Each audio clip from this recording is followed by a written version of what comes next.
Viva Las Vegas, this is Sin City Mad Baker from fabulous Las Vegas, Nevada, and today I'm going to show you how I cover my fondant boards. Now, to me, the most defining factor of a professional cake is a clean cake board. I don't like foil boards or just wood boards exposed with a cake on top. So to work on polishing your cakes, you got to start with your cake board. And I usually do my cake board before I even start torting or filling my cake, and I let it sit overnight. So I'm going to move the camera so you can see my hands.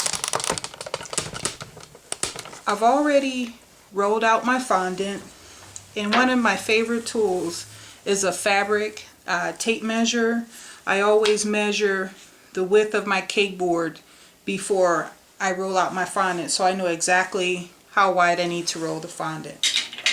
And I also use a pizza wheel just to cut around to make sure that I've cut the right dimensions, and it works really well for me. Okay, I've already put a little bit of piping gel on the board, so I'm going to pick up my fondant and sit it on top. I'll take my cake smoother and just smooth that down really quickly. And then I take a spatula and trim the edges just like this, you know, making sure that it cuts it clean.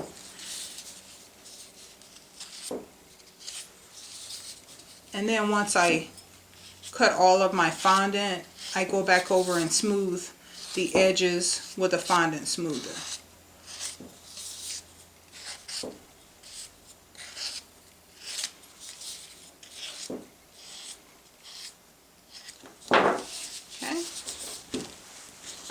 Move that out of the way.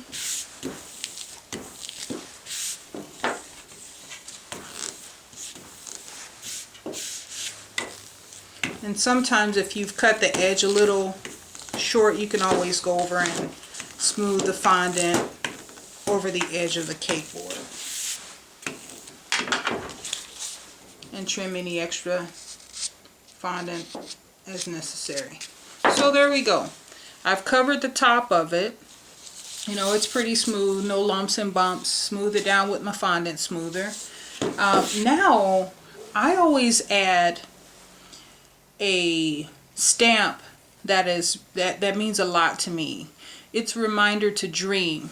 So any of the cakes that I make, people know them by my stamp, dream.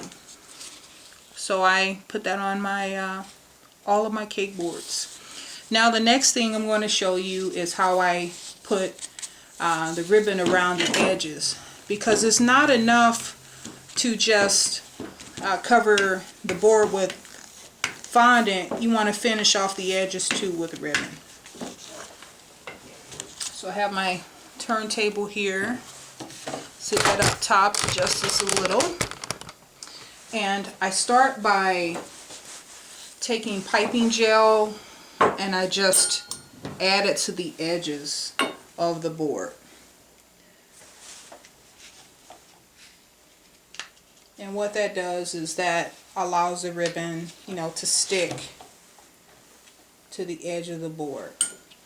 Now I like to use a heavy duty ribbon, you know, because if you use a satin, you know, sometimes the piping gel bleeds through the ribbon and it just doesn't look good at all.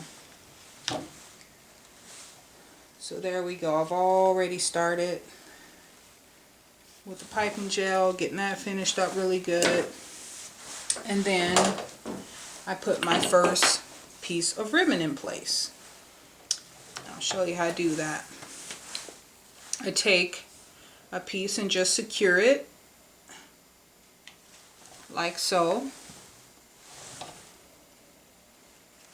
I take a pen, you know, just a normal little push pen to hold the first piece in place, and then like maybe every couple inches I'll add another pen, and that just keeps the ribbon nice and level. Okay, And very quickly I'll cover this up. Now, looking at this cake board, I'm going to need 2 full levels of ribbon around it to cover the entire cake board.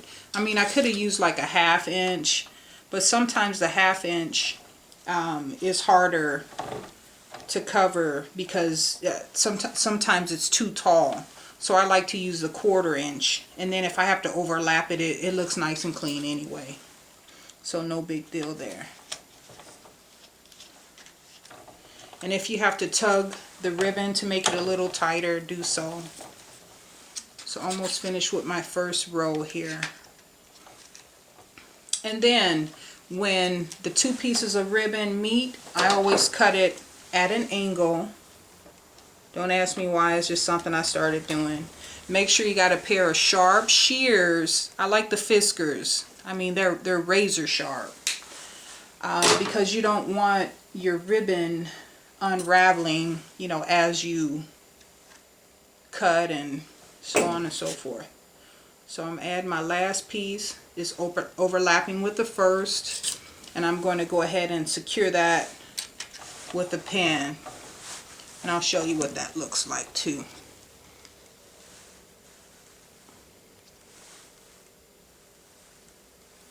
See where it's overlapped. I don't know if you can see that or not, but there you go. So I'm going to start on the second level and secure that again with a pin. Ideally, you want to start where you cut the first ribbon, where the first ribbon ends and meets with the other one. That's where you want to start. I like my little stamp to be on the side of the cake.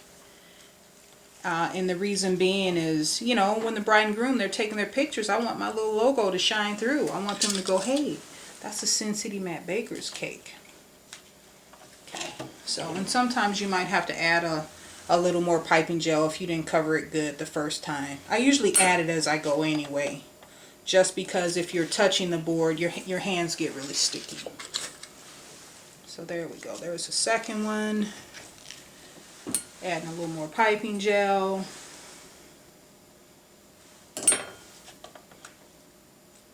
You know, securing it. And again, I'm going to show you how it looks when it overlaps. I mean, it's still really clean. It's no big deal. But again, had I used like a 1/2 inch ribbon, it would either be too tall on the top or the bottom, and that looks real messy, you know, if it doesn't perfectly meet the edges of the cake board. Okay, so almost finished here. You know, again, just placing a pin every couple inches to make sure that the ribbon is secure. And also you can go back and just like rub in between the pins to make sure you're securing your ribbon all the way. Oh, just dropped one of my pins. But you know, you can get these pins at any fabric store. I mean, they're no big deal, but they're very helpful when I do my cake boards. Yeah. Okay, almost finished here, and I'm going to show you what it looks like. Okay, there we go. Put one more pin here. Go. And I'm coming up on the edge. And as you can see, there's a pin here, so I'm going to have to take these 2 pins out so I can cut the fabric and attach it, and then I'll replace the pins so the fabric doesn't unravel, so that the fabric ribbon doesn't unravel. Okay, so I'm going to take those pins out, and just be sure that you don't pull too hard because you don't want to undo your ribbon. And I'll put the final piece in place, and then what I'll do is I'll cut the ribbon. I'm going to try to line it up with the first cut that I made on the top line. Okay, there we go.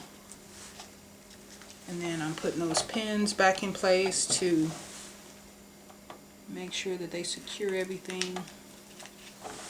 Okay, put the top one back in too. And there you have it. You have a fondant and fabric covered board, nice and clean, and it even has my own little personal logo, or I guess you would say motto, or means of inspiration, or whatever you want to call it. But you know, it reminds me to dream, because it was actually you know, cake decorating that saved my life. I was working in a corporate job, and you know, wasn't allowed a whole lot of creativity. So cake decorating brought creativity back into my life and saved my life. Well, it's been the Sin City Mad Baker from fabulous Las Vegas, Nevada. I hope you've enjoyed my demo, and I hope you'll come back and see me again. Have a good one. Bye-bye.